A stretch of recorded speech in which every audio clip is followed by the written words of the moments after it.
ముక్కు చెవులు తెగిపోయి రక్తంతో తడిసి వికృతంగా మారి తన ముందు నేలపై పడియున్న తన సోదరి అయిన శూర్పణఖ దుస్థితిని చూసి ఖరాసురుడు చాలా కోపగించుకొని ఆమెతో, సోదరి లే, ముందు వెనకలు ఆలోచించకుండా నిన్ను చేరి నీ ముక్కు చెవులను కోసినవాడు తన మెడకు తాను ఉరితాడు బిగించుకున్నట్టే.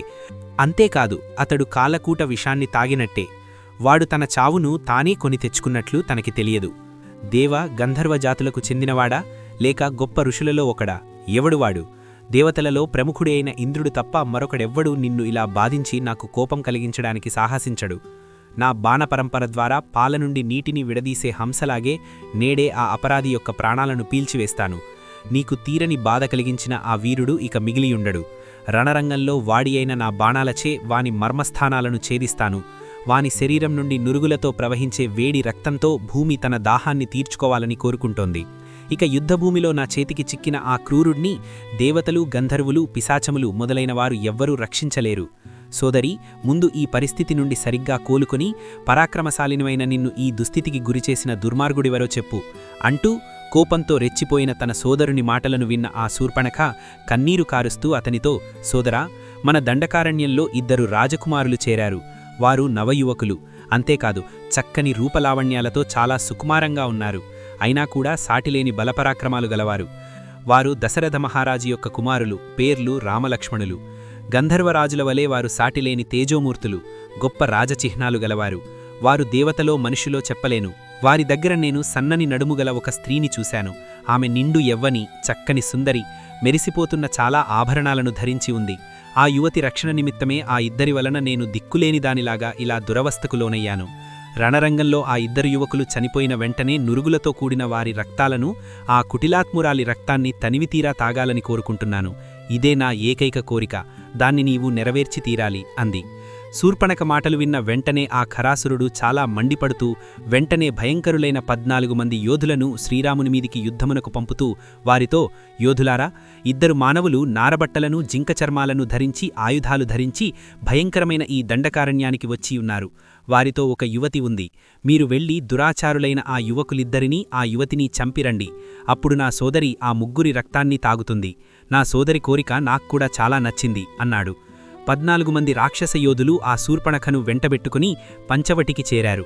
ఆ తరువాత క్రూరురాలైన శూర్పణఖ శ్రీరాముని ఆశ్రమానికి చేరి అక్కడ ఉన్న సీతారామలక్ష్మణులను ఆ రాక్షసులకు చూపింది. అప్పుడు శ్రీరాముడు సీతాదేవితో, లక్ష్మణునితో కలిసి పర్ణశాల దగ్గర ఆసీనుడయ్యుండగా ఆ రాక్షసులు ఆ 3 చూశారు. శ్రీరాముడు తన ఆశ్రమం దగ్గరకు వచ్చియున్న ఆ రాక్షసులను, శూర్పణఖను చూసి లక్ష్మణునితో, సౌమిత్రి, ఒక క్షణకాలం సీతాదేవిని రక్షిస్తూ ఇక్కడే ఉండు. ఈ రాక్షసితో కలిసి ఇక్కడికి వచ్చిన ఈ రాక్షసులను చంపుతాను అని అన్నారు. లక్ష్మణుడు సరే అని పలికి అన్న ఆజ్ఞను శిరసావహించాడు. వెంటనే శ్రీరాముడు బంగారంతో అలంకరించబడిన తన ధనస్సును సంధించి ఆ రాక్షసులతో, మేమిద్దరమూ దశరథుని కుమారులమైన రామలక్ష్మణులము. మేము ఋషుల ధర్మాలను ఆచరిస్తూ ఈ దండకవనంలో నివసిస్తున్న మమ్మల్ని మీరు ఎందుకు బాధిస్తున్నారు? హింసా ప్రవృత్తిగల మీలాంటి పాపాత్ములను యుద్ధరంగంలో చంపడానికే మహర్షుల ఆదేశం అనుసరించి నేను ధనుర్బాణాలను, ఆయుధాలను ధరించాను. రాక్షసులారా, మీరు నాతో యుద్ధం చేయదలుచుకుంటే పారిపోకుండా నిర్భయంగా ఇక్కడే ఉండండి. లేదా ప్రాణం మీకు ఏమాత్రం తీపి ఉన్నా వచ్చిన దారినే వెళ్ళండి. అప్పుడు శూలాలను ధరించే ఆ 14,000 మంది రాక్షసులు శ్రీరాముని మాటలు విని చాలా మండిపడుతూ ఆయనతో, మహాకాయుడు, మాకు ప్రభువైన కరుణ్ణి నీవు కోపం తెచ్చావు. నేడు యుద్ధభూమిలో నీకు చావు తప్పదు. కాబట్టి నీవే ప్రాణాలపై ఆశ వదులుకో. మేము చాలామందిమి, నీవు ఒక్కడివి. మా ఎదుట నిలబట్టానికే నీకు శక్తి సరిపోదు, ఇంకా యుద్ధం చేయడం కూడానా? మేము ప్రయోగించిన పరిఘలు, శూలాలు, ఖడ్గాల దెబ్బకు నీ ధనస్సు ముక్కలవుతుంది. నీ గర్వం అణగి చివరికి నీ ప్రాణాలు కూడా మిగలవు అంటూ ఆ 14 మంది రాక్షస యోధులు చాలా కోపంతో వివిధములైన ఆయుధాలను పైకెత్తి శ్రీరాముని మీదికి విజృంభించి ఆ రఘురామునిపై శూలాలను విసిరారు. శ్రీరాముడు వారు ప్రయోగించిన 14 శూలాలను తన బంగారు బాణాలచే అక్కడికక్కడే పూర్తిగా ముక్కలు ముక్కలుగా చేశారు. చాలా కోపంతో శిలలపై సానలు దీసి సూర్యుని వలె వెలుగులు విరజింపుతున్న 14 బాణాలను చేతబట్టి రాక్షసులపై గురిపెట్టి ఇంద్రుడు వజ్రాయుధమును విసిరినట్లు ఆ బాణాలను వారిపై వదిలారు. అవి బంగారు భూషితములై బంగారు పిడులు కలిగి తలతల మెరిసిపోతున్నాయి. అవి రాక్షసుల వక్షస్థలాలను క్షణంలో చీల్చివేసి రక్తంతో తడిసి బయటకు వచ్చి పిడుగుల్లాగా ధ్వనిస్తూ భూగర్భంలో చేరాయి. శ్రీరాముని బాణాల దెబ్బకు వారి గుండెలు బద్దలైపోయి అవయవాలన్నీ రక్తంతో తడిసిపోయి వారు మొదలు నరికిన చెట్లులాగా నేలపై పడి ప్రాణాలను విడిచారు.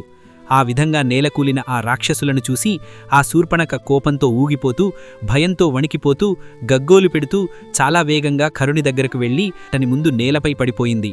చాలా శోకంతో ఆ శూర్పణఖ ఆర్తనానం చేస్తూ తన సోదరుని ఎదుట వెక్కి వెక్కి ఏడుస్తూ కన్నీరు కార్చింది. సమస్త రాక్షస వినాశనం కోసమే తిరిగి వచ్చిందా అన్నట్లు మళ్లీ తన దగ్గరకు వచ్చి నేలపై పడియున్న ఆ శూర్పణఖను చూసి ఆ కరుడు చాలా కోపగించుకొని ఆమెతో, శూర్పణఖ, రక్తం తాగే వీరులను నీకోసం ఆదేశించి పంపింది ఇప్పుడే కదా, మళ్లీ ఎందుకేడుస్తున్నావు? నేను పంపిన ఆ రాక్షసులు నాకు చాలా విశ్వాసపాత్రులు, విధేయులు, అనుక్షణం నా హితాన్నే కోరేవారు. ఎవరు ఎంతగా దెబ్బతీసినా వారు చచ్చేవారు కాదు. వారు నా మాటను జవదాటరు. ఇంకా ఏం ముంచుకొని వచ్చింది అని గగ్గోలు పెడుతూ నేలపై పడి పాములాగా మెలికలు తితున్నావు? లే, భయపడకు అంటూ కరుడు ఓదార్చగా ఆ శూర్పణఖ కన్నీటిని తుడుచుకొని తన సోదరునితో, నువ్వు నాకు తృప్తి కలిగించడానికి రామలక్ష్మణులను చంపడానికి 14 మంది రాక్షస యోధులను పంపావు కదా. వారు కోపంతో శూలాలను ఖడ్గాలను ధరించి శ్రీరామునిపైకి విజృంభించారు. కాని యుద్ధంలో శ్రీరాముడు తన బాణాలతో వారి ఆయుప్పటులను చీల్చి అందరినీ చంపేశాడు. ఆ మహాబలశాలులు క్షణంలో నేలకూలటం, శ్రీరాముని యుద్ధపటిమను చూసి నేను భయంతో కంపించిపోయాను.